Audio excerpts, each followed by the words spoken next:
पवित्र श्रीमद् भागवत गीता, पवित्र चारों वेद, पवित्र कुरान शरीफ, पवित्र बाइबल, पवित्र गुरु ग्रंथ साहिब, पवित्र कबीर साहिब की वाणी में छुपे हुए गूढ़ रहस्य अर्थात तत्व को जानने के लिए कृपया अवश्य सुनिए जगत गुरु तत्वदर्शी संत रामपाल जी महाराज के मंगल प्रवचन।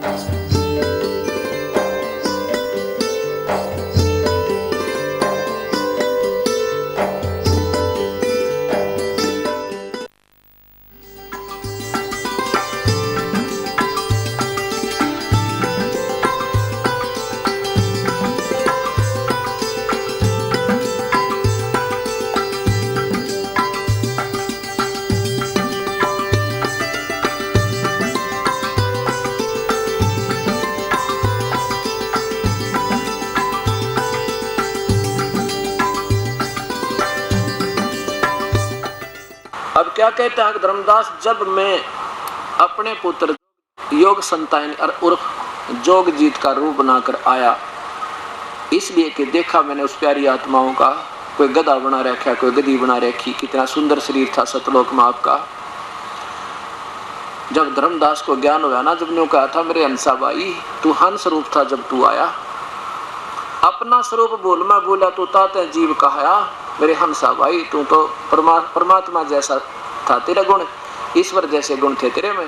क्योंकि हमारा जो वास्तविक शरीर है ना, इसके अंदर ये स्थूल शरीर अंदर कारण, फिर महाकारण, फिर कवल्य और ऐसे कई आवरण चढ़ाने के उपरांत वास्तविक शरीर अपना है अंदर, अब भी है वो। और जब ये भक्ति से, सतज्ञान से, ईश्वर की रजा से जब ये सारे कवर हमारे हट जाएंगे, खत्म हो जाएंगे, फिर वो वास्तविक रूप अपना, जो कहता हूँ 16 सूर्य जितना तो तेज है अपना अंदर, 16 सूर्य जितना, इतना सुंदर शरीर मनुष्य जैसा है, वो कभी विनाश में नहीं आता। और वह ना हमारे बेटे मरते ना बेटी मरती, सदा सुखी रहने वाला सतलोक है।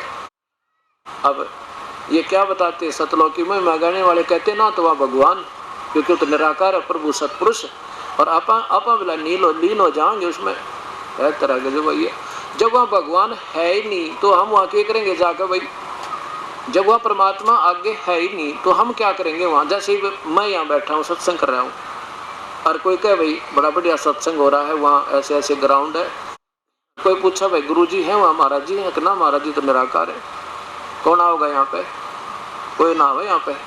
तो ऐसे जब परमात्मा वहाँ है ही नहीं तो हम क्या करेंगे वहाँ जाके, इसे अनाथ यहाँ पर, इसे वहाँ पर, फिर क्या फायदा वहाँ जाने। वह परमात्मा कबीर परमेश्वर मनुष्य जैसा है और हमारे सदृश है, और अपना भी मनुष्य जैसा ही शरीर वहाँ पर मानव सदृश होगा, इसलिए इसको पुरुष कहा है।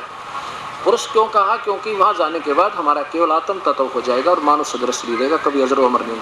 यानी वही गुण आत्मा वही परमात्मा में मिलते जुलते काफी, लेकिन वो परमात्मा शक्तिशाली ज्यादा है, उसका करोड़ सूर्य मिला दे, करोड़ चंद्रमा, ऐसा एक रोमकूप का सूर्य तेज भी ज्यादा है उस परमेश्वर का। इसलिए थोड़ा सा आत्मा और परमात्मा में इतना अंतर है। अब परमात्मा कहते हैं कि धर्मदास, जब मैं तपस्या जहां पर वो 1 लाख प्राणी बोने जा रहे थे, मैं खड़ा हो गया कि मैंने, मेरी कृपा से वो जलन जो थी, वह आंच जो गर्म लग रही थी उन प्राणियों को, वो बंद होगी। तपस्या तो जलती रहती है, जैसे आपने देखा होगा कांगड़ा में एक ज्वाला जी बोला वो आप लो जले जा, और वहां भी ऐसे ही वो काल का जाल है। तो वहां क्या हुआ कि मेरे जाते ही वो जितने भी प्राणी वहां तड़प रहे थे, क्या करता है ये काल, जैसे सारे जीवन में कोई खट्टे मीठे पदार्थ, सुल्फा, सिफीम, अफीम खाकर और जो भी एक नाना प्रकार के चटपटे भोजन खाते हैं, तो इसका एक तत्व इस स्थूल शरीर पोषण के उपरांत सूक्ष्म शरीर के ऊपर लिप्त हो जाता, जमा हो जाता, बहुत बुरी तरह सपंज की तरह, और उसको ये 1 लाख प्राणियों का माल वहां उस गंध ने निकालता है काल, और उसको ये तो तड़प रहे होते बुरी तरह, आवाज मतलब बेहोश हो जाते हैं तड़प तड़प कर, और काफी देर को समय निहित किया, उसके बाद वो सब अपना माल छोड़ कर और वो फिर कर्माधार पर जो के तो धर्मराज के पास आ जाते हैं, और उस माल ने फिर वो काल खाया करे। ऐसे 1 लाख प्राणियों का रोज आहार करता है। जीव मरता नहीं है, लेकिन मरने से भी बूंदी दुर्गति। फिर गधेर को देखा महावीर जैन जी का जीवन, ओए और आप जो साधना करे थे साधना नहीं कर सकते उस महापुरुष जैसे जो आज से कब प्रारंभ की होगी उसने। अब क्या है दास का कहने का कि कबीर परमात्मा बता रहे हैं कि मैं जब वहां का खड़ा हुआ ना, मेरी कृपा से वो जलन बंद होगी, सब जीव बैठ गए तपस्या के ऊपर नो के नो, उनको कोई दर्द नहीं हो रहा था।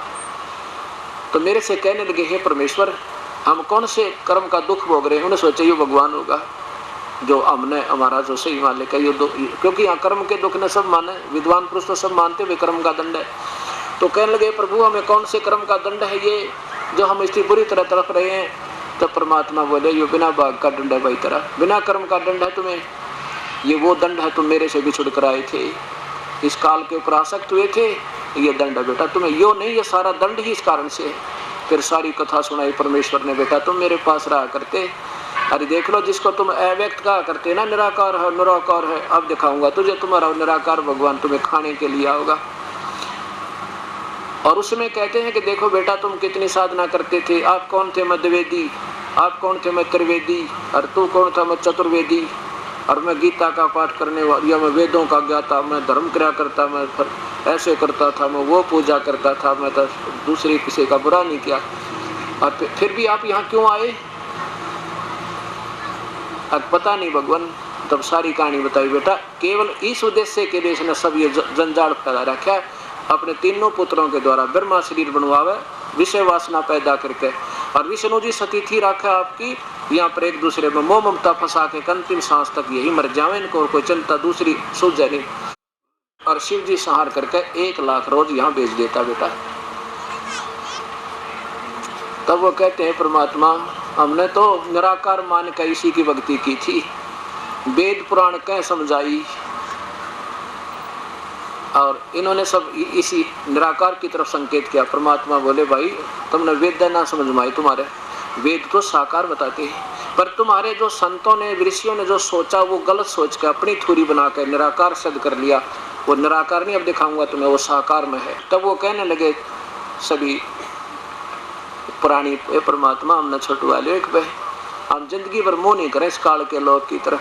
कहने लगे बेटा ऐसे नहीं कर सकता मैं, हमारा एक संविधान है कि आप जो है नीचे जाओ, जब का मानव शरीर मिले ना तुम्हें, तब मेरा कोई संत मिल जाए या मैं आऊं और ये सत्ज्ञान आपके सामने होगा, सबसे न्यारा होगा और बिल्कुल यथार्थ होगा, सब शास्त्रों पे आधार होगा। जब मेरा कोई संत मिल जाए उससे तुम उपदेश ले लेना और वो जैसे बताओ डट कर भक्ति करना, और फिर मैं जानू ये काल जाने बेटा अपनी भक्ति करवा कर तुमने फिर वापस ला सकता हूँ, तुम बहुत ऋणी होगे उसके। ऐसे नहीं, जब तुम जाए धरो नर देहा तब तुम करना मम सत्य शब्द स्नेहा, मेरे सत्य शब्द पे होए उस सच्चे नाम पर पूरा विश्वास करके जाग करना जब मैं तुम्हें ले आऊंगा। तब उन्होंने कहा है परमात्मा अब क्या नहीं बोलेंगे। कबीर साहब बोले वहां तो तुम वकील बन जाते हो उस काल दूत के, इस काल के विज्ञान पर गलती इन दूतों के संदेश वाहकों के, और मेरी एक नहीं सुनते बेटा। ने बोले जी दोनों कान पकड़ लिए, एक आपका कोई संत मिल गया तो जानते सीधे ही पकड़ लेंगे और चरणों में पड़े रहेंगे। कबीर साहब बोले देखो वो आ गया वो काल जिसको तुम निराकार बताती थी। विष्णु पुराण में दिखाऊंगा आपको कि जब ये विष्णु, ये महाविष्णु, ये काल जिसको शिव सदाशिव कहते हैं, ये विष्णु जब अपने कार्य नीचे पूरा करके एक ब्रह्मांड में तीनों पुत्रों की उत्पत्ति करके दुर्गा को छोड़ के इसके लोक में ये वहां बैठ जाता है 21वें ब्रह्मांड में, और वहाँ कहते हैं इसका काल रूप परिवर्तित हो जाता है। जो गीता में दिखा होता है देख ले मेरा ये रूप है अर्जुन, मैं ऐसा हूँ, तो कहते हैं वहाँ दिखाऊँ तुझे वो आने लग रहा। अब उसने क्या ऑटोमेटिक सिस्टम बना रखा है कि इतने समय में ये प्राणी जल बुझ कर यहाँ से ऑटोमेटिक उठ जाएंगे और केवल वो माल निकला पाओगा एक ऑटोमेटिक पात्र में नीचे, वो खाने के लिए जाता है। तो उसने जब देखा कि देखो बेटा वो आ रहा वो काल, देखा तुमने वो आ रहा वो है वो काल, तुमको निराकार बताया करते सारे, और देखो ओछा माथा, काली सूरत, लंबे दांत। अब ये 1000 भुजा भी दिखा सकता है और 2 में भी रह सकता है, ये सिद्धियां होती है। उसने देखा कि वो आ रहा 2 भुजा युक्त, वो सामने काल है, और तुम जाओ यहाँ तक मेरी इसकी वो होगी बात। अब वो सारे प्राणी तो परमात्मा ने अपनी शक्ति पे भेज दिए, अपने कर्माधार पर कोई भूत बना चाहे गधा बना चाहे देव बना चाहे महादेव बना चाहे राजा बनो। अब उधर से काल जब आया सामने देखा जोगजीत रूप में खड़े भगवान को, अब उसी जोगजीत रूप में परमात्मा ने उसको निष्कासित किया था वहां से, 21 ब्रह्मांड समेत सतलोक तय। तो वो काल बोला कि जोगजीत पहले तो ये बता तू आया किस लिए, मेरी इजाजत बिना तू मेरे लोक में क्यों आया, और वहां तक तूने मुझे मार निकाला मोही, जोगजीत ना छोड़ूं तो ही। पहले तो ने बोला तू मुझे कोई आदेश है परमात्मा का तो वो बता दे, और फिर तो न गड़ूंगा गिर के। जोगजीत क्योंकि परमात्मा को अपना भाई समझ रहा था जिसने उसको ईश्वर आदेश उसी रूप में आके निकाला था। तो कबीर साहब कहने लगे, मैं बोला भाई मैं उस कबीर परमात्मा ने भेजा हूँ अपना डबल रोल करके, मैं पूर्ण पिताजी ने भेजा हूँ और नीचे जाऊंगा ब्रह्मंडों में, तेरे 21 ब्रह्मंडों में 20 में, और तेरी पोल पाड़ के आऊंगा, ये बताऊंगा कि भगवान ने जिसको तुम निराकार मान कर वेद और गीता के आधार पर आधारित हुए बैठे, ये तो काल है, असली परमात्मा कोई और है, पूरा प्रमाण देकर दिखाऊंगा उनको, सब अपनी शक्ति से नाम दूंगा सच्चा नाम, और तेरे जाल से निकालूंगा मैं, ये आदेश देकर भेजा है मेरे को पिताजी ने। अच्छा डट जा, पहले तुझे मैं ठीक करता हूँ। अब कहते हैं कबीर साहब कहते हैं धर्मदास मेरे ऊपर ऐसे ऐसे झपटा ये काल जैसे बाज झपटा कर चिड़ी पे, और फिर मैंने भाई वो सच्चा नाम सिमरण किया श्वास के द्वारा, एक सत्ता नाम सतनाम है वो श्वास से सिमरण होता, हम आपको देंगे जो हमारा उपदेशी होगा। उसके अंदर इतनी शक्ति है कि अगर आपके ऊपर किसी प्रकार की कोई चाहे देव बला हो चाहे महादेव बला हो चाहे किसी प्रकार की आपत्ति सिमरण कर लियो ढूंढ ही नहीं पाए। हमें याद दिलाने के लिए परमात्मा कहते हैं कि वो सिमरण किया भाई मैंने, और सिमरण करते हैं उसका ऐसी हालत होगी मेरे चरणों में गिर गया और पड़ा पड़ा तड़फा जैसे पक्षी की पंख कट जाती है, विवश हो जावे और उस पर हल्ला टहला ना जावे।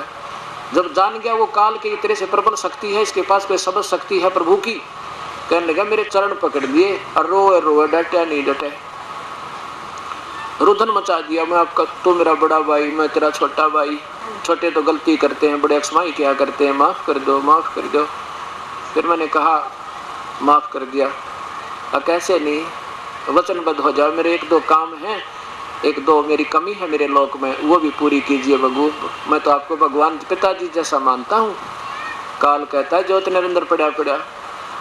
कबीर साहब बोले, मैं बोला भाई ठीक है मांग के मांगे, कैसे नहीं, वचनबद्ध हो जा जोगजीत, वचनबद्ध हो जा। कबीर साहब बोले वो हो गया वचनबद्ध, बोल क्या मांगता है।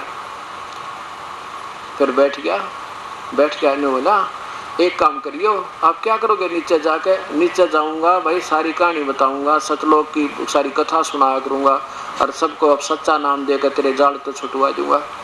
ने बोला अभी तो मैं आया हूँ और अभी तो मुझे भूख लगती है, आप एक काम करियो 3 युगों में जीव मत ले जाना, सतयुग त्रेता द्वापर में, और जब चौथा युग आवे ना कलयुग फिर कितने जीव ले जाइए, फिर मुझे कोई आंट नहीं। और एक काम करियो आप अपना ज्ञान दियो हम अपना ज्ञान देंगे, आपका जो ज्ञान स्वीकार कर ले आपका, मेरा ज्ञान स्वीकार कर ले मेरा, ये और दया कर दियो। अका अच्छा भाई और बोल, 2 शर्त और रखी वो भी दे दी, अक और बोल के मांगे, अक वैसे कबीर साहब बोले तथास्तु दे दी। भाई आपके मन में यह शंका आएगी कि भगवान जानी जान थे तो उसको 3 युगों में राहत क्यों दे दी, थोड़े जीव ले जाने की और चौथे युग में गणे ले जाने की।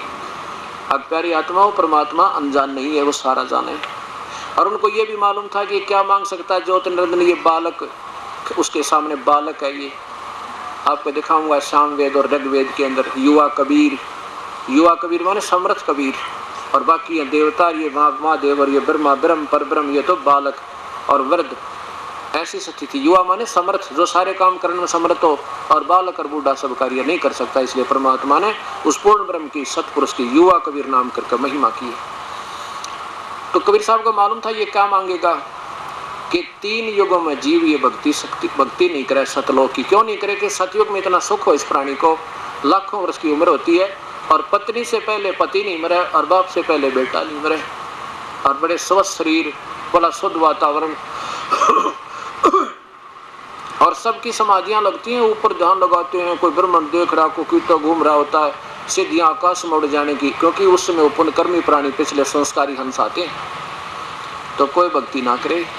ऐसे त्रेता में फिर द्वापर में, अब कलयुग में के बने हैं कि पिछले पुण्य संस्कार तो खत्म हो रही, आपके भक्ति वाले जो ज्यादा थे वो तो खत्म होगी, ना कोई सिद्धि रही, ना किसी में कुछ रिद्धि रही, ना कुछ ऊपर उड़न की शक्ति रही, और भक्ति सारी शास्त्र विरुद्ध होगी। और फिर आपके ऊपर जो कर्म दंड आएगा, इन भगवानों की भक्ति से ठीक नहीं हो सकता, तो सिर पटक लियो, क्योंकि ये कर्म से कम जाता, कर नहीं सकते। और परमात्मा कहते हैं कि मैं जब आऊँगा या अपना दास भेजूंगा, उसको शक्ति दे दूंगा, अंत तो उनके काम सरेंगे, जो सिद्धि नित्य नाम ले लेगा। और फिर ये आप जान जाएंगे भगवान कैसा होता, फिर एक ज्ञान निर्मल होगा जो सबसे भिन्न होगा।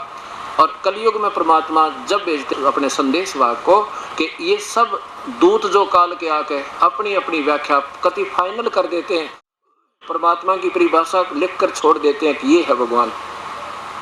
और फिर वो परमात्मा अपनी सत्य ज्ञान का ढोल पीटता है और फिर सबको वो कलम बंद करके उनके हाथ बंधवा कर परमात्मा ने अब सबको चुप करवा दिया।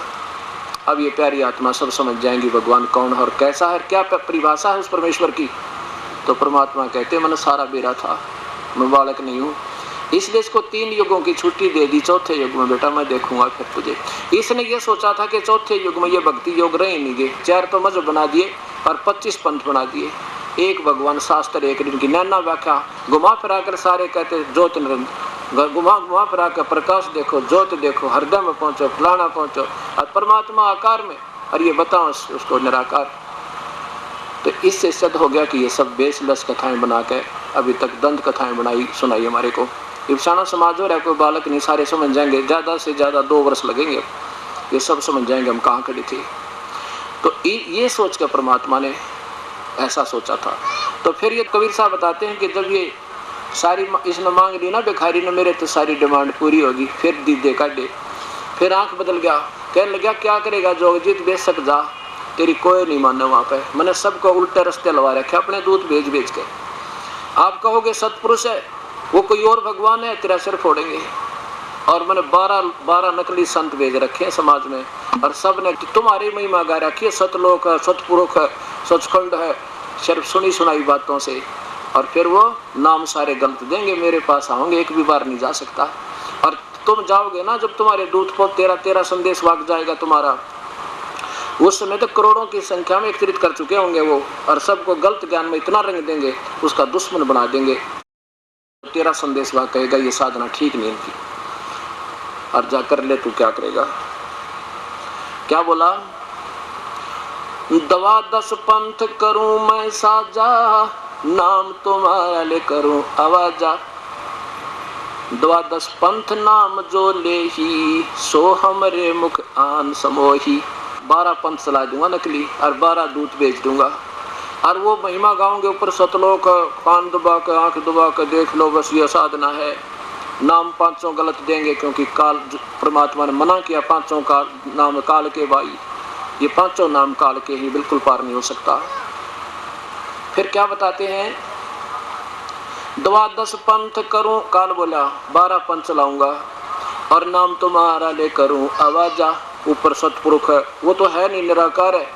और फिर द्वा 10 पंथ नाम जो ले, वो मेरे मुख आन समोही। इन 12 पंथा में जो नाम लेंगे ना, वो सारे मेरे मुंह में आऊंगे, बाहर जा नहीं सकते, कर लिए क्या करेंगे। और फिर कबीर साहब फिर कहते, प्रथम अंश हमारे जाई, पीछे अंश तुम्हारा आई। ये 600 वर्ष पहले की वाणी बोल रहा हूँ आपको, जो सुना रहा हूँ कबीर साहब की, आज की नहीं है, जो परमात्मा से जब लिख कर गए थे, और आज वही हो गया। कहते हैं काल बोला कि पहले मेरे दूत जानेंगे सारे इसमें पृथ्वी लोक पे, और पीछे से तुम्हारा दूत यानी संदेश वाहक होगा, और फिर उसकी जो है ना कोई नहीं सुनेगा। कबीर साहब बोले ये तेरी चिंता नहीं, मैं जानू के ऊपर सुना, मैं अपनी प्यारी आत्माओं को अपनी परिभाषा जानता हूँ, ये कैसे पहचानेगी मुझे। तो परमात्मा को मालूम था कि तब तक ये सब ने जो एंड बैंड बोलना सारे बोल लेंगे, और जो भी इन्होंने कथाएं अपनी फाइनल करनी थी वो कर देंगे, आज वही हो चुका है। इन महापुरुषों ने अपनी जो अंतिम लेखनी लिखकर बंद कर दी किताबें, अब ये है परमात्मा, ऐसा है भगवान, ये सतपुरुष है, इसका निराकार है, ज्योत दिखाई देती है। और ये सब दास के पास उपलब्ध है, सबके कंप्यूटर में फीड करके और सीडी बनाकर समाज में भेज दी। अब ये चीज नहीं कर सकते कि हमने तो नहीं कही ये बात, और इस समाज को ये पता लग जाएगा हमारे गुरुजी ये बताते थे, वास्तव में सत्य कथा ये है, सारे शास्त्र आधार होगी, तो ज़्यादा से ज़्यादा 2 वर्ष लगेंगे जिन्हें भक्ति चाहिएगी। और जो रूढ़िवादी है तो बड़ो कुएं में पड़कर, वो तो उसके लिए तो स्कूल है कोई ना, उसके लिए तो ये पाठशाला नहीं है जिसने मानना नहीं, आँखें देखी बात के। कहते जान बुझ साची तजय और करे झूठ तने, वाह की संगति है प्रभु फिर सोपन में भी ना दे, उनकी तो हमें जरूरत भी नहीं। वो कैसे बताए परमात्मा ने, उनके बारे में क्या बताते हैं। जानबूझ साची तजय करे झूठ तने, अरवा की संगति है प्रभु फिर सौपन बना दे। चातुर प्राणी चोर हैं ये मूड मुग्ध है ठोठे, संतों के नहीं काम के है इनको दो गल जोटे।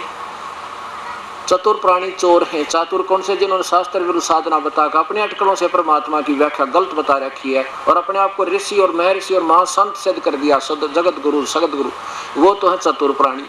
और मूड जो इतना प्रमाण देख के भी नहीं मानेंगे, वह मूड बताए कति नादान, इतने प्रत्यक्ष प्रमाण देकर उनको नहीं छोड़ सकते। फिर परमात्मा कहते वो हमारे काम के कोई ना, वो तो वही रहना। उनको दो गल जोट और पक्का दृढ़ कर दो, मरो कुएं में पड़ के।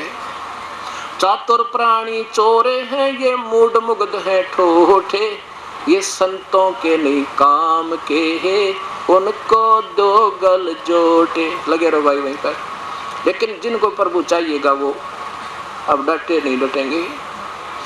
अब क्या होता है कि धर्मदास, जब मैं पहली बार यहाँ आया, मृतमंडल पर चला, इस काल को बोला तू चुप रह, बैठ जा दिशा से, मैं आप देख लूंगा जिसको लाना है ना लाना है, क्या करना है। तो कहते हैं मैं पहली बार जब आया ब्रह्मा से मिला, ब्रह्मा को नाम दिया, मैंने समझाया, वो समझ गया सारी कहानी। उपदेश दिया फर्स्ट मंत्र, हम पहला मंत्र इसलिए देते हैं आपको कि आप में जो और भी कोई रह रहा होगी ना शंका, या तो सीधे हो जाओगे ना छोड़ जाओगे नाम में, तो उससे कोई लाभ हानि आपको नहीं होगी। तो परमात्मा ने ऐसा प्रोसेसर बना के सबसे पहले ब्रह्मा को प्रथम मंत्र दिया, सारी बात समझ गया।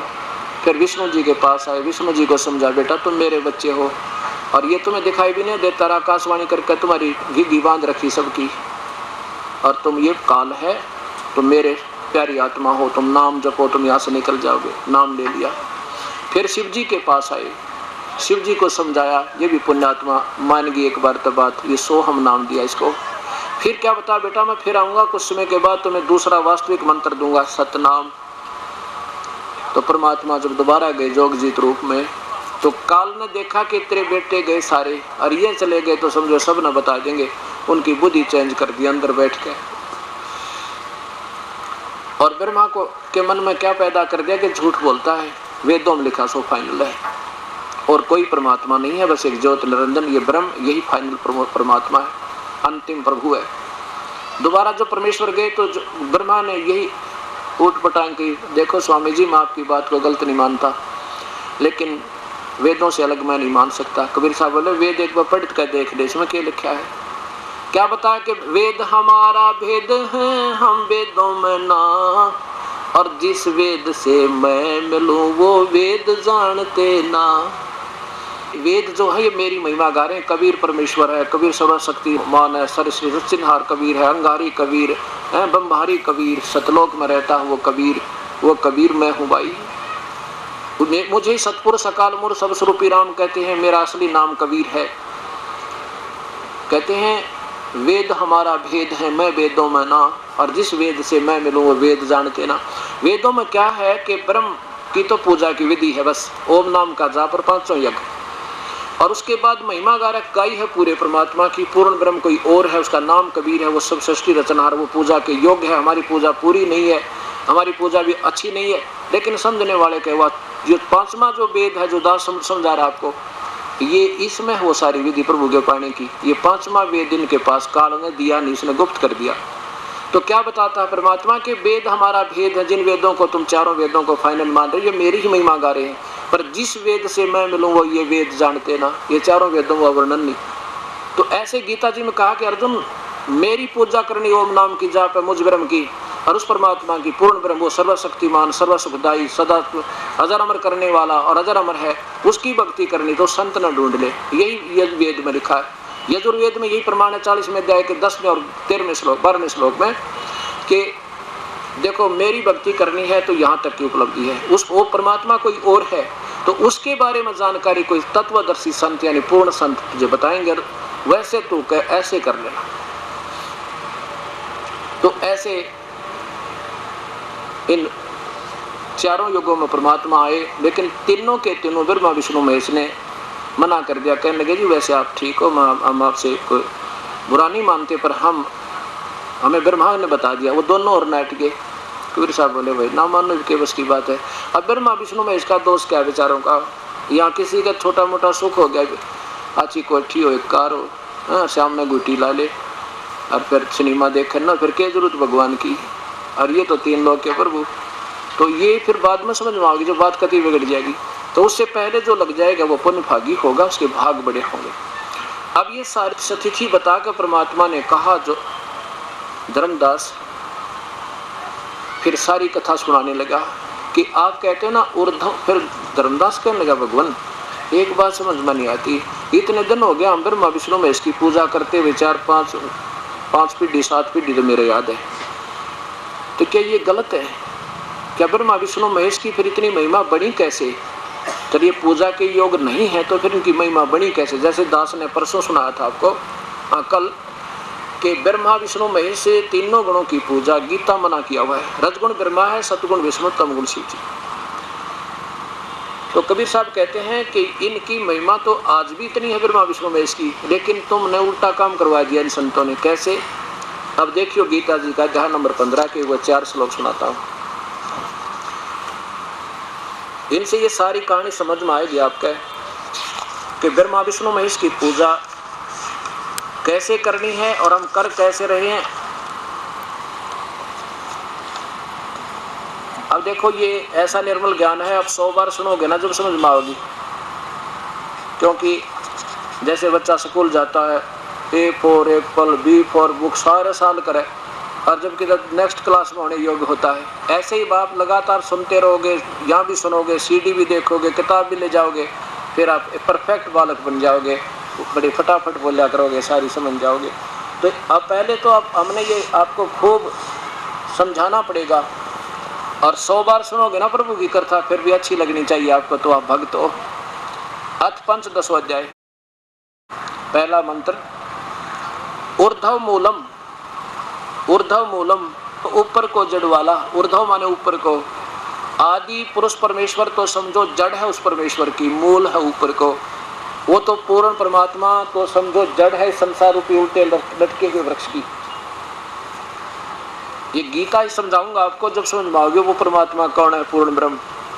ये समझो ये पूर्ण परमात्मा, ये तो संसार रूपी वृक्ष की जड़ है, परम अक्षर पुरुष।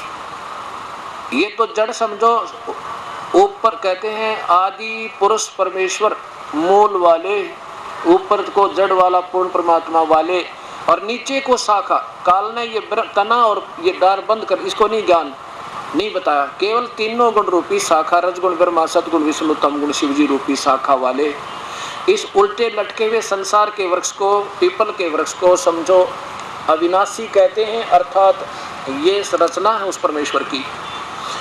ऊपर को जड़ तो पूर्ण परमात्मा समझो,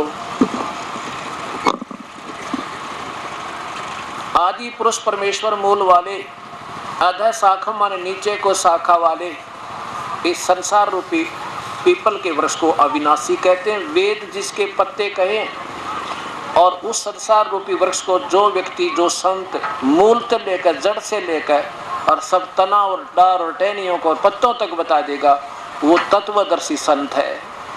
तत्व से जानता है स वेदवित, वो तत्वदर्शी संत है, वह वेद के तात्पर्य को सही जानता है।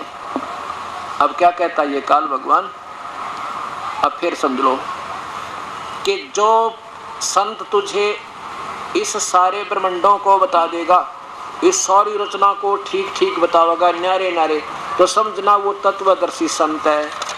और फिर क्या बता चौथे अध्याय के 34वें श्लोक में कि मैं नहीं जानता उस परम पिता के बारे में भक्ति की। अर्जुन, ये तो वो कोई संत आवेगा, उसने पूछिए। चौथे अध्याय का 34वां श्लोक, पवित्र गीता जी। उस ज्ञान को, उस परम पिता के ज्ञान को उन तत्वदर्शी संतों के पास जाकर समझ है। उस ज्ञान को तू तत्वदर्शी ज्ञानियों के पास कर जाकर समझ, उनको भली भांति दंडवत प्रणाम करने से और कपट छोड़कर उनकी सेवा करने से, वह तत्वदर्शी संत सरलता पूर्वक प्रसन्न करने से परमात्म तत्व को, उस परमात्मा के वास्तविक ज्ञान को भले भांति जानने वाले ज्ञानी महात्मा तुझको तत्व ज्ञान का उपदेश करेंगे। मैं नहीं जानता उस परम पिता के बारे में, और फिर कौन है वो तत्वदर्शी? इसका 15वें अध्याय के पहले में फैसला कर दिया कि जो इन ब्रह्मांडों का पूर्ण जानकार हो जड़ से लेकर टहनी क्या है, तना कौन है और ये कौन है, अगर ये कोई बता दे तो समझो वो तत्वदर्शी संत है। वो कैसे बताएगा? वो कबीर परमेश्वर आएगा, वो बताएगा अक्षर पुरुष एक पेड़ है निरंजन वा की डारे। जो जमीन से बाहर दिखाई देता है, ये कबीर परमात्मा की वाणी 600 वर्ष पुरानी जो बोल रहा हूं मैं, गीता जी के 15वें अध्याय को बोल रहे हैं वो साधारण भाषा में। अक्षर पुरुष एक पेड़ है जो जमीन से बाहर दिखाई देता, उसे पेड़ कहते हैं। ये अक्षर पुरुष, ये परब्रह्म है। और निरंजन ज्योत निरंजन, ये डार, ये काल, इसकी डार, एक मोटी डार, ऐसी ऐसी सैकड़ों डार होती है वृक्ष के। अक्षर पुरुष एक पेड़ है, निरंजन वा की डार, और तीनों देवा शाखा है, ये पात रूप संसार। हम तो ये पात रूप में आ गए हैं ब्रह्मा विष्णु में से। अब ये क्या है? ये तना तो परब्रह्म है, अक्षर पुरुष, और ये क्षर पुरुष, ये डार है। और इस क्षर पुरुष यानी ज्योत निरंजन के 3 बेटे हैं, रजगुण ब्रह्मा, सतगुण विष्णु, तम गुण शिव जी कहते। और ये जड़ कौन है? ये पूर्ण ब्रह्म। ये तो काल स्वयं कह रहा है कि उस आदि पुरुष परमेश्वर यानी पूर्ण परमात्मा तो जड़ है उस संसार रूपी वृक्ष की। ऐसे जो बता देगा उसको तो समझना वो तत्वदर्शी संत है। अब देखो इसमें हिंट भी दे दिया कौन होगा फिर वो तत्वदर्शी संत। 15वें अध्याय का प्रथम श्लोक फिर देखो।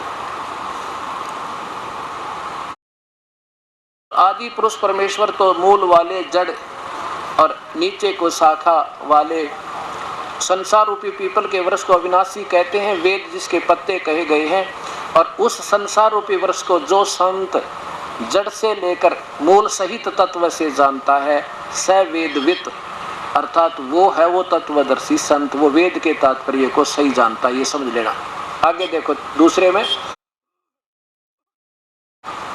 अब ये उस संसार रूपी वृक्ष की तीनों गुण रूपी रजगुण ब्रह्मा, सतगुण विष्णु, तम गुण शिव जी रूपी शाखा, ये जल से बड़ी हुई नहीं, ये इसकी इनकी अपनी सोच है। वो विषय पर वाला शाखा, विषय पर वाला शाखा, विषय विकारों की ये शाखाएं, ये तो नीचे को इस तीनों लोकों में और इस मनुष्य फैली हैं, और मनुष्य लोक में, इस पृथ्वी लोक में कर्मा के बंधन में ये बांधे तुमको, ये पार नहीं होने देते ब्रह्मा विष्णु में इस तक की साधना वाले, ये कभी पार नहीं हो सकते। आगे देखो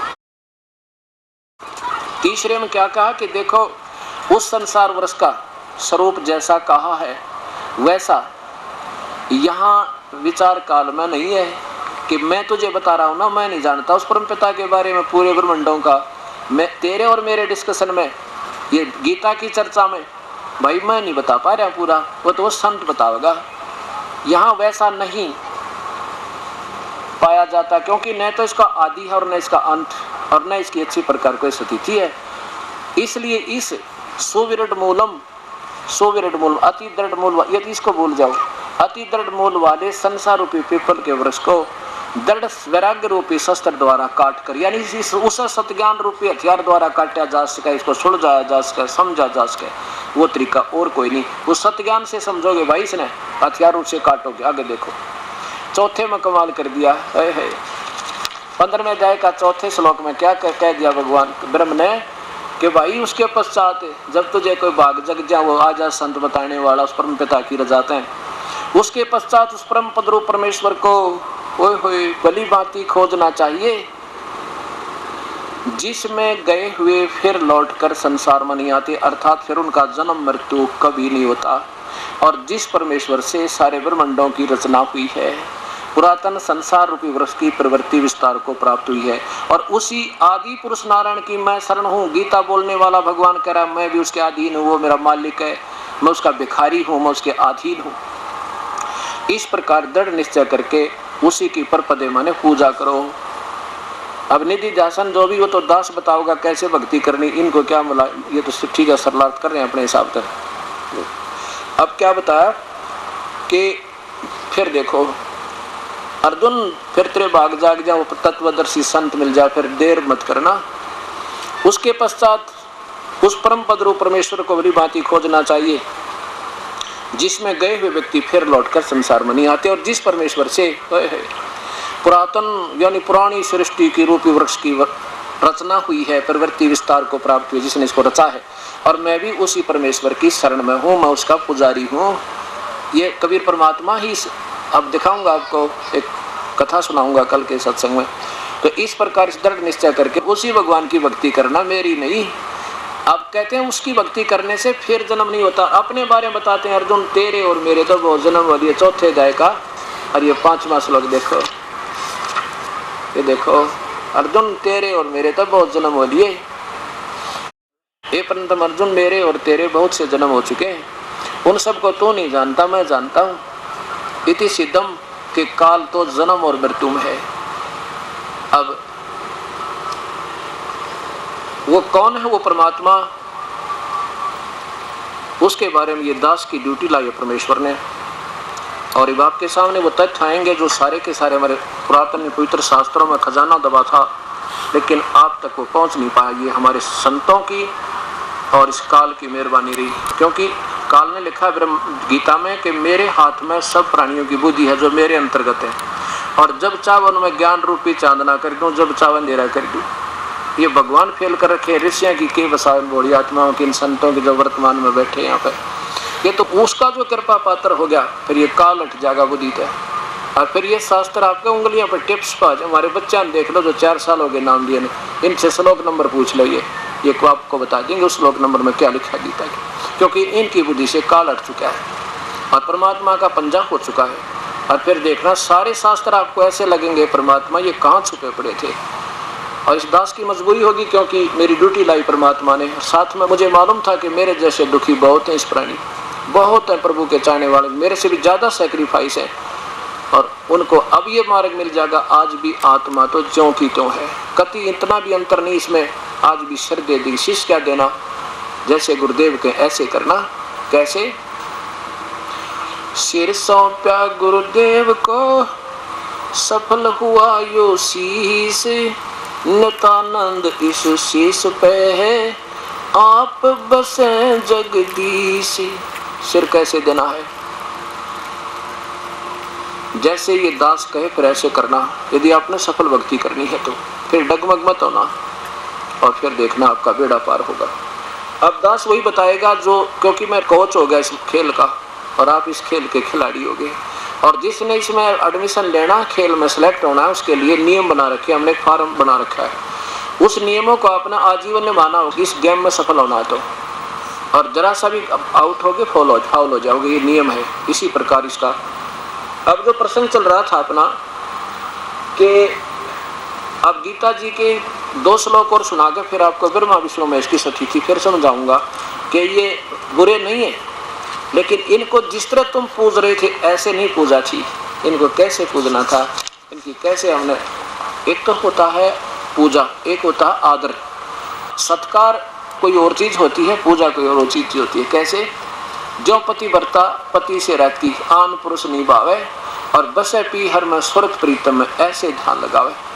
जैसे लड़की बहन बेटी अपने ब्याही जाती है तो वो पहले अपने परिवार में जाती है, वहाँ सास ससुर के अंदर, तो सास से भी उसका लगाव है, ससुर से भी है, जेठ से भी, जेठानी तक भी, देवर तक, देवरानी तक, ननद तक, सबसे।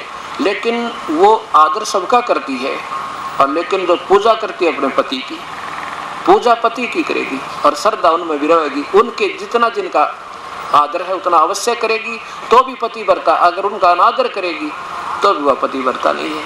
तो हमने रहना इस लोक में है तो सबका आदर करके रहना है, लेकिन पूजा अपने पति में, ध्यान जो उसकी समर्पण अपने पति में होगा, कभी नहीं हो सकता किसी में जो पतिव्रता हो। जब हम यहाँ से चलेंगे, अब जैसे सहपरिवार, कोई एक जो ना ज्वाइंट फैमिली है, संयुक्त परिवार है, उसमें सभी रह रहे हैं, और जब तक वो रह रहे हैं तो सभी एक दूसरे में प्यार, आपस में बड़ा आदर होता है। और जब वो न्यारे होते हैं ना, अलग होते हैं, तो वह लड़की, वह पत्नी उसकी अपने पति के साथ चली जाएगी और सारे समाज में ठाक है, उनकी तरफ नहीं देखेगी, लेकिन फिर भी अनादरणीय नहीं है उसकी दृष्टि में।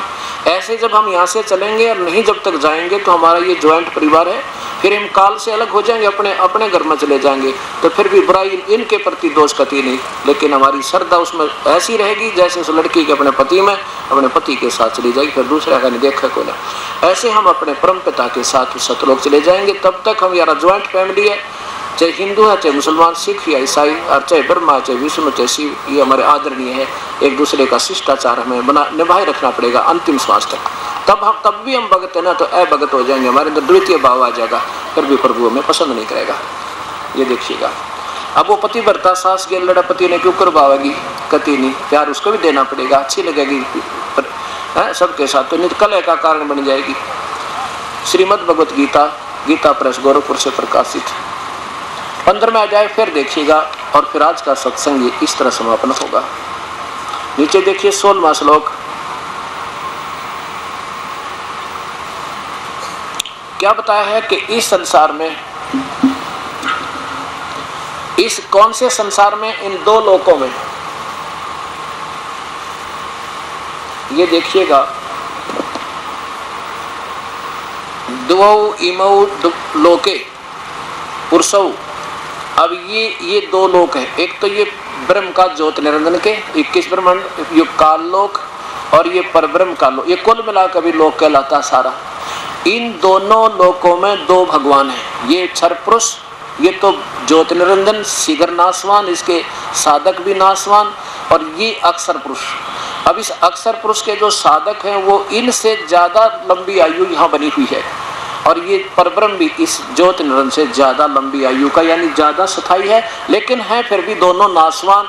वास्तव में ये तीसरा परमात्मा, ये देखो उत्तम पुरुष है तो अन्य, ये है वो परमात्मा जो वास्तव में अविनाशी है।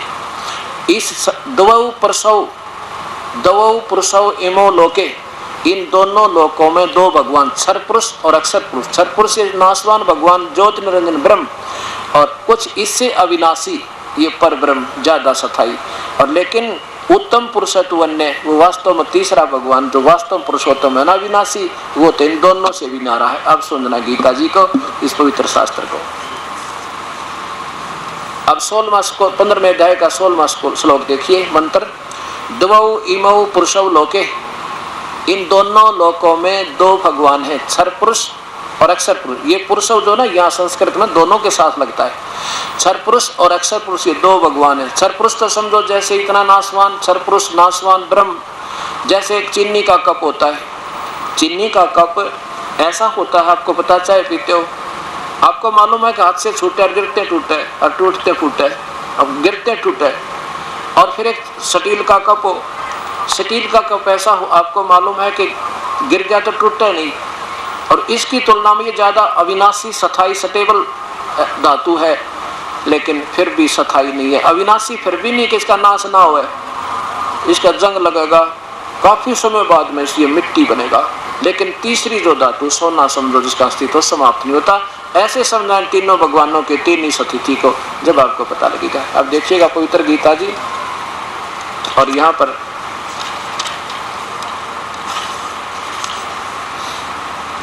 अब है ये 15वें अध्याय का 16वां श्लोक। इस संसार में नाशवान और विनाशी भी दो प्रकार के भगवान लिखना था। पुरुष माने प्रभु होते हैं, दो भगवान हैं। इसी प्रकार इन दोनों के लोकों में ये जीव आत्मा अविनाशी है, और दोनों के प्राणियों के स्थूल शरीर नाशवान है, ऐसा इसका कहना है। आगे देखो, और फिर बताया 17वें में, ओए होए उत्तम पुरुष है तो अन्य, ओए होए उत्तम भगवान तो इन दोनों से भी कोई न्यारा है, इन दोनों से भी न्यारा वो पुरुषोत्तम, और वही तीनों लोकों में प्रवेश करके सबका धारण पोषण करता है। उसको अविनाशी परमेश्वर परमात्मा इस प्रकार कहा जाता है। तीनों लोकों में प्रवेश करके सबका धारण पोषण भी वही करता है, और वो कौन है? अब देखिए, वो ये परमात्मा है। ये है वो परमात्मा, मूल आदि परमेश्वर मूल वाले, ये है वो परमात्मा। इन दोनों से भी न्यारा है ये जड़ रूपी परमात्मा, इससे खुराक चलती है सबको। तीनों लोकों में प्रवेश करके सबका धारण पोषण करता, इसलिए ये अवय ईश्वर है, अविनाशी परमात्मा इस प्रकार कहा गया है। उत्तम पुरुषत्व अन्य, जो तीनों लोकों में प्रवेश करके सबका धारण पोषण करता है, वही परमेश्वर परमात्मा कहा गया है। अब यहाँ क्या अटकल लगाएंगे? संत आपको न्यू कहेंगे 18वें अध्याय में भगवान 18वें श्लोक में स्पष्ट किया कि मैं पुरुषोत्तम हूँ। नहीं, ये ब्रह्म बोल रहा गीता को, काल ये कहता कि मुझे तो लोक वेद के आधार पर, लोक वेद क्या होता है ये समझो पहले। लोक वेद वो होता है जो शास्त्र में कुछ हो और हमारे को संतों ने अपनी थोड़ी बना के कुछ और जचा दी हो वह कहानी। जैसे दास पहले श्याम जी पूजा करता तो लोक वेद के आधार पे, पहले हनुमान का पूजा करता था लोक वेद के आधार पे, ब्रह्मा विष्णु महेश को अजरो अमर बताते थे लोक वेद के आधार पे, और आज ये सतलोक और सतपुरुष की महिमा सुनाते, इनको ज्ञान करती नहीं, ये लोक वेद बनाए बैठे, इसको लोक वेद कहते मुझे तो लोक वेद के आधार पर प्रभु मानते हैं, क्योंकि मैं मेरे अंतर्गत 21 ब्रह्मांड में, चाहे तो वह स्थूल शरीर में और चाहे वह जीवात्मा रूप में, मैं इनसे तगड़ा हूँ। जैसे मुख्यमंत्री कहेगा कि इन मेरे स्टेट में तो मैं सब तो तगड़ा हूँ, पर मेरे से तगड़ा कोई और भी है, वो प्रधानमंत्री कोई और है, ऐसे संकेत समझना इसका। कबीर साहब कहते हैं पीछे लग गया जाऊं था मैं लोक वेद के साथ, रस्ते में सतगुरु मिले भाई दीपक दे दिया हाथ। पहला लोक वेद के आधार पर पूजा कर रहे थे, अपनी महिमा आप बताते परमात्मा, और कहते हैं अब रस्ते में भगवान वो सतगुरु मिल गए जिन्हें सच्चा ज्ञान रूपी दीपक दे दिया, अब अपनी उस मार्ग पर चलेंगे जो चांदने में दिखाई दे रहा।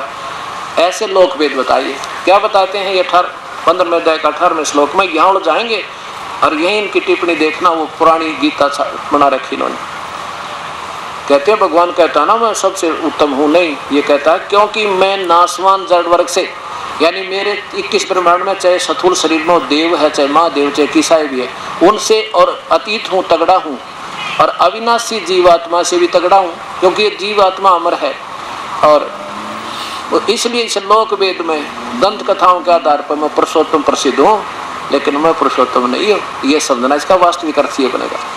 अब क्या बताया कि तीनों गुणों की, रजगुण ब्रह्मा, सदगुण विष्णु, तमगुण शिव जी की पूजा कौन करते हैं? मूर्ख लोग, नादान, कति बेबुद्धि के, अल्प बुद्धि वाले। क्यों कहा? अब देखना, आप मान लीजिए कोई पौधा लाओगे आम का, उसको कैसे बीजा जाएगा? आप ऐसे बीजोगे, समझदारी होगी, ऐसे बीजेंगे हम तो बिल्कुल ठीक है, कोई शंका नहीं।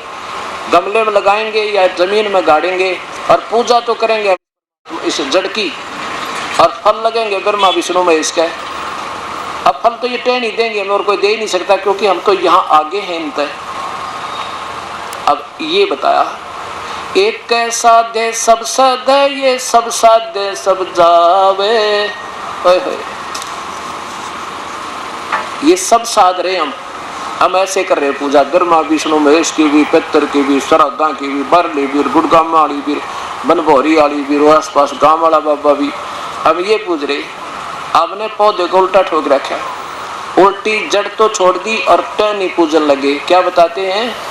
एक साध सब सधे और सब साध सब जावे, माली सिंचे मूल को भाई फिर फले फूले गावे।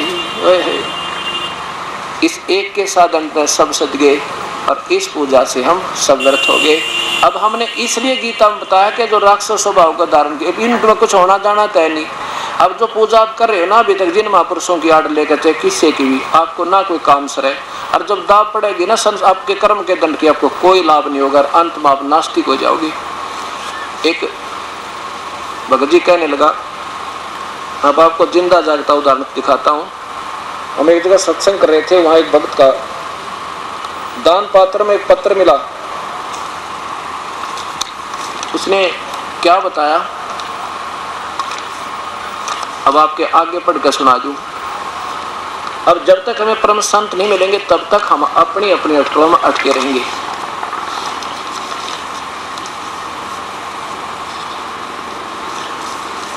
इसने क्या बताया कि जी मैं, मेरी पत्नी 2 बच्चा न छोड़कर चली गई, और मुझे दमे की बीमारी, दोनों बच्चों की परवरिश के लिए मैंने चोरी का सहारा ले लिया, चोरी करने लग गया,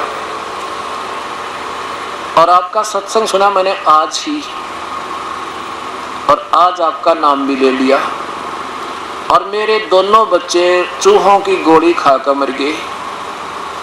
उस दिन दास ने ये सत्संग सुनाया था कि जो अपने बच्चों को चोरी का या रिश्वत का धन से परवरिश करता है, उसको अपने बच्चों को जहर देने की जरूरत नहीं पड़ेगी, एक दिन ऐसा आ जाएगा। और वही परमात्मा के विधान से अपरिचित होने से आप लोग ये करते हो, क्योंकि ना मासा घटे ना चल बदे, जब तक उस परम पिता का सहयोग नहीं मिलेगा वो तो घटा बता देगा परम पिता कबीर परमेश्वर, और किसी के वश का नहीं, कोई कर्म न काट दे। तो इसने अपनी आप बीती कथा सुनाई इस दास को, और इसको पत्थर हमने 2 दिन पीछे मिला, दान पात्र में पड़ा रहा कितना पैसे पैसे काट दिया हमने। गुरुजी मैं एक बेबस लाचार हूँ, मेरी पत्नी 2 बच्चों को छोड़कर किसी दूसरे आदमी के साथ चली गई। मैं सांस की बीमारी का मरीज हूँ, मेरे पास कमाने का कोई साधन नहीं था, इसलिए बच्चों के पालने के लिए मैंने चोरी करना शुरू कर दिया। उस दिन भी मैं चोरी करके आया था, लेकिन मैंने आपका सत्संग सुना तो अपने आप से नफरत हो गई। जो कुछ मैंने चोरी किया था वह पैसे दान पात्र में डाल दिया, यह इसलिए कि मेरे पाप की कमाई से बच्चों का जीवन बनाना चाहा, लेकिन मैं दोनों बच्चों ने चूहों वाली दवाई खाकर मर गए। अब गुरुजी मैंने इतने पाप किए शायद 7 जन्म भी नहीं धुल सकते परमात्मा सकते। कल मैंने आपसे उपदेश भी ले लिया, आप कृपा करें तो शायद मेरे पाप कम हो सकते हैं। सत्संग में आप सच कहते हो कि कर्म पूरे गुरु के बिना नहीं कट सकता। मैंने 8 साल से आसाराम बापू का मंत्र ले रखा था, लेकिन पाप कटने की बजाय बढ़ते ही चले गए। गुरु दया करन मुझ पापी पर भी। प्रणाम गुरुजी, एक दुखी जीव का पत्र। अब ये सोचना कि देखो दास ये अभिमान नहीं करता कि मैं बहुत बड़ा संत हूँ या मैं बहुत, लेकिन मेरे भगवान वो समर्थ हैं जिसकी मुझे आड़ मिली हुई है, और वो ही हमारे बुराई छुटा सकते, ना कति ना छूटे, चाहे कितनी बात बनाओ। देखो एक राजा की रानी ने नाम ले रखा है गुरुदेव का, और जब लड़की उसकी पत्नी ने पता लग गया कि ये भक्ति करे बिना बात बिगड़ जाएगी, ये 2 दिन का राजा अपनी कमाई खा रहा है और अगले जन्म में ये पशु बनेगा, जो नाम नहीं लिया था, तो वह रोज प्रेरणा करती, आप नाम ले लो जी, आप नाम ले लो जी, बहुत बढ़िया बात है, भक्ति तो करनी चाहिए। लेकिन वो न सोचा है, वो न कहा मैं रोज भक्ति करने लग रहा है, सुबह उठते अपना मंत्र करता हूँ, भाई जाप करूँ जी सा भगवान हरे राम करूँ, और के नाम लिया करें। गुरु जी क्या होता है? अब वो कहने लगे जी गुरु जी बिना बात बना नहीं करती, गुरु बिन माला फेरते, गुरु बिन देव दान, गुरु बिन दोनों निष्पन्न से पूछो वेद पुराण, गुरु जी ऐसे बताते हैं। तो वो न सोचता ये औरत है ना, ये ऐसे सीधे से दिमाग की होती है, बहु को बहका ले, उससे भी बात नहीं, क्यों डरने गणी है कदे उपचुक हो जा घर में, और बका रखी हो किसी बेवकूफ गुरु ने। मैं कभी जाऊंगा इसकी आँखें आगे उसके हाथ को आ दूंगा, भाई क्या जरूरत है गुरु बनाने की, अपने घर में भक्ति कर ले। जब उसने काफी कहा तो एक दिन कहने लगा मैं चलूंगा तो आपके गुरुदेव से मैं बात करूंगा, तो मेरी शंका का समाधान कर देंगे तो मैं नाम ले लूंगा। अच्छा जी चलिए होता, पर बोलिए ढंगते वहां पर गुरु जी का आगे उल्ट सुल्ट मत बोलिए, अपना मैं ठीक बोलूंगा। अब राजा जी आगे, रानी ने कहा गुरुदेव आज तो ये भगत जी भी आगे हैं और आपसे 2 बात करेंगे फिर नाम लेंगे। अच्छा बेटी कोई बात ना, चाहे 100 बात कर लो, नाम ले लो किसी प्रकार। राजा कहने लगा महाराज जी एक बात बता, आप क्यों गुमराह क्या करते हो इन बूढ़ी आत्माओं को? क्या नाम गुरु के बिना नहीं लिया जाता? क्या गुरु बनाना ज्यादा जरूरी है? भक्ति तो घर भी कर सकते हैं हम, वैसे भी तो राम का नाम ले सकते हैं, भगवान का याद कर सकते हैं।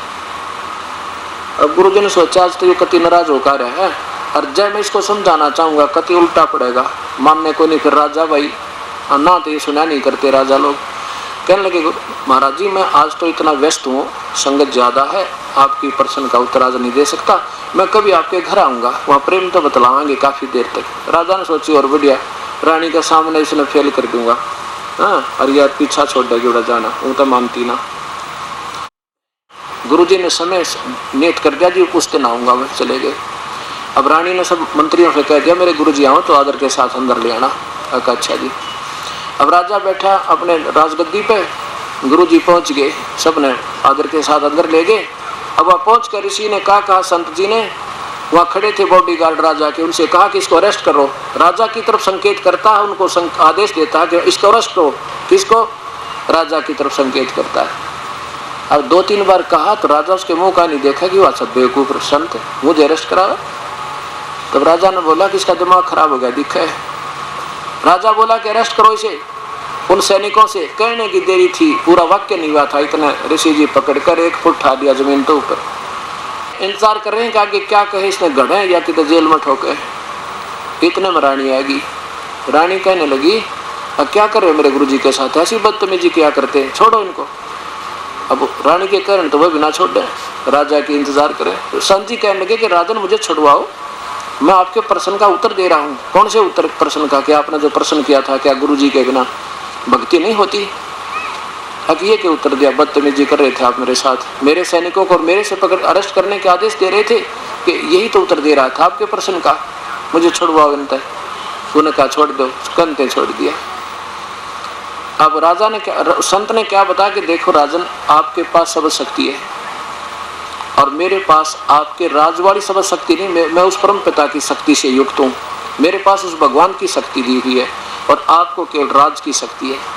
मेरे पास उस भक्ति वाली मार्ग की शक्ति, शब्द शक्ति है, मेरी शब्द में इतनी शक्ति है, जैसे मैंने वही शब्द कहे थे कि इसको अरेस्ट कर लो और ये टस से मस नहीं हुई आपके सैनिक, और वही शब्द आपने कहा था इसे अरेस्ट करो, 2 सेकंड में इसने मुझे पकड़ दिया और आपके कहते छोड़ दिया। और रानी भी कह रही थी तब भी ना छोड़ा। तो आपके शब्द में शक्ति है, मेरी शब्द में, जो मेरे शब्द में शक्ति है और मैं जो मंत्र दूंगा तुरंत काम करेगा। आप चाहे 100 बार कह लेना किसी को, चाहे नाम भी दे देना, ये नो के नो थारे कति काम नहीं करेंगे, दोषी और होगा। राजा चरणों में गिर गया। कहते हैं समझदार को संकेत बहुत होता है। तो ऐसे परमपिता परमात्मा की भक्ति प्यारी आत्माओं ऐसे बनेगी तो वो धर्मदास प्यारी आत्मा प्रभु के चरणों में गिर गए और भूल गया उस पुराने अधूरे गुरु ने, और वे लिया नाम समर्थ का, उसका बेड़ा पार हुआ। बोलो सतगुरुदेव की जय। परमपिता परमात्मा पूर्ण ब्रह्म सारी सृष्टि के रचनहार कुल मालिक कबीर परमेश्वर की असीम कृपा से इस पवित्र नगरी जींद के अंदर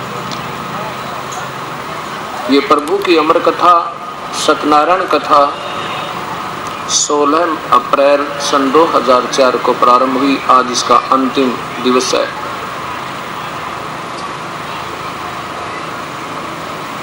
जिस पुण्यात्मा ने चारों दिन सत्संग श्रवण किया है,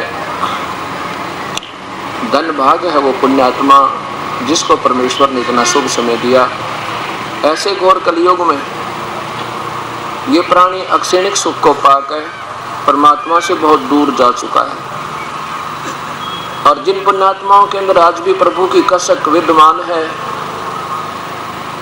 धन्य है उनके माता पिता जिनसे जन्म हुआ, धन्य है उनके शुभ संस्कार जिसके कारण परमात्मा उनके ऊपर मेहर बख्श रहा है। और ये युगों से छुपी हुई सच्चाई आज फिर पुण्यात्माओं के समक्ष इस दास के माध्यम से वो परम पिता अपनी प्यारी आत्माओं तक पहुंचा रहा है।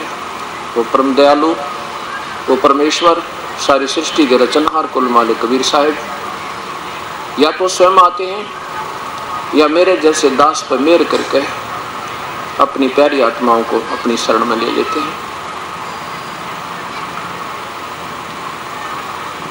इस 4 दिन के सत्संग में दास का उद्देश्य रहा है कि ये निर्णय किया जाए कि वो परमात्मा कौन है जिसकी उपासना से मैं सर्व सुख, आत्म कल्याण, जन्म मृत्यु मोक्ष से मोक्ष और शाश्वत स्थान अर्थात सतलोक प्राप्त हो जावे। जिन पुण्यात्माओं ने 4 दिन ये सत्संग निष्पक्ष भाव से सुना है, ईश्वर को साक्षी रखकर, उनको ये तो पता लग गया होगा कि आज तक जो हमें ज्ञान प्राप्त था वो संपूर्ण नहीं था और उसका कोई शास्त्र आधार नहीं था। वैसे तो ये दास भी आपको बहुत कथा सुना सकता है, बेलनी और राम की, सुदामा और कृष्ण की, और बहुत से वाणी शब्द भी सुना सकता हूँ। बजले रे भगवान तेरे काम आवेगा, बजले रे भगवान तेरे काम आवेगा। दिन रात लगा और मतलब 2-2 घंटे तक ये गाने भी सुना सकता हूँ। बेशक आवाज सुरीली ना हो परंतु गा जरूर सकता हूँ। कहने का भाव ये है कि जिस के लिए हम प्रेरणा देते हैं, बजले रे भगवान तेरा काम आवेगा, राम नाम रटते रहो जब तक घट में प्राण, कबू तो दीन दयाल का फिनक पड़ेगी कान। मानुष जन्म पाके जो नहीं रटे हरि नाम, जैसे कुआ जल बिना कर बनवाया क्या काम। ये प्रेरणात्मक प्रभु की तरफ अग्रसर करने वाली, आसक्त करने वाली वाणी उस परमेश्वर की सुनाई जाती है, इसलिए कि ये प्यारी आत्मा प्रभु की भक्ति करके अपना जीवन कल्याण करावे। जब तक हमें यही नहीं मालूम वो परमात्मा है कौन जिसकी भक्ति करें, क्या विधि है उस परमेश्वर के पाने की, क्या प्रमाण है उस विधि को जिससे हम पूजा कर रहे हैं, तो तब तक हमारा वो प्रयत्न विफल है, व्यर्थ है। पहले तो यही नहीं मालूम हमने जाना कहाँ। अभी तक जिन महापुरुषों की थ्योरी आज तक दास ने पढ़ी है, उन्हें क्या बताने की चेष्टा की है, उन पूर्ण परमात्मा कबीर साहब ने छोड़कर, या उन महापुरुषों ने जिन्होंने उनके साक्षात दर्शन में परमेश्वर के, उन्होंने तो वही विधि, वही मंत्र और वही तरीका और वही स्वरूप परमेश्वर का जो कि तो व्याख्या की है, जो उन्होंने आंखों देखा और जो दास पर कृपा हुई। उनको छोड़कर बाकी जितने भी ये पंथ और संत ये मार्गदर्शन कर रहे थे, इनकी जो थ्योरी है वो कोई आधार नहीं किसी का। सबने घुमा फिराकर वही ला छोड़ा जहां पर उस ज्योत निरंजन के ऊपर, उस काल के ऊपर वो अव्यक्त है, कोई का वो व्यक्त है, कोई आकार कोई निराकार बतावे, और फिर आखिर में प्रकाश और रोशनी और धवन उसकी धुन सुनना अंतिम उपलब्धि। ये तो वही बात होगी, घुमा फिरा के और वहीं रहट वाला बैल, तेली वाला बैल बने हुए थे हम। अब हमने ये ज्ञान हो गया कि कौन है वो परमेश्वर जिसकी हम भक्ति करें, जिससे हमारा छुटकारा हुए। वो परमात्मा पूर्ण ब्रह्म है, उसका आकार है वो मानुष सदृश है। सभी परमेश्वरों की, सभी भगवानों की, सभी ईश्वरों का अपना अपना शरीर है और उनका तेज है। उनका शरीर हमारे जैसा काया नहीं है, ये 5 तत्व की काया नहीं है, ये पूतला 5 तत्व का स्नायु यानी नाड़ी से बना हुआ नहीं है। उस परमेश्वर का शरीर तेज पुंज का एक तत्व का है, और इन भगवानों का तत्व जो अन्य भगवान है इनका 9 तत्व का है। 9 तत्व उस एक माने सर्वशक्तिमान जो होता है वो एक तत्व का है, और बाकी इसमें मिलावट 9 और फिर नीचे आके 5 तत्व के हमारे शरीर है। और सबसे 1 नंबर का जो तत्व है वो नूर है, तेज का शरीर है। और उन 9 तत्व के शरीर का भी तेज है,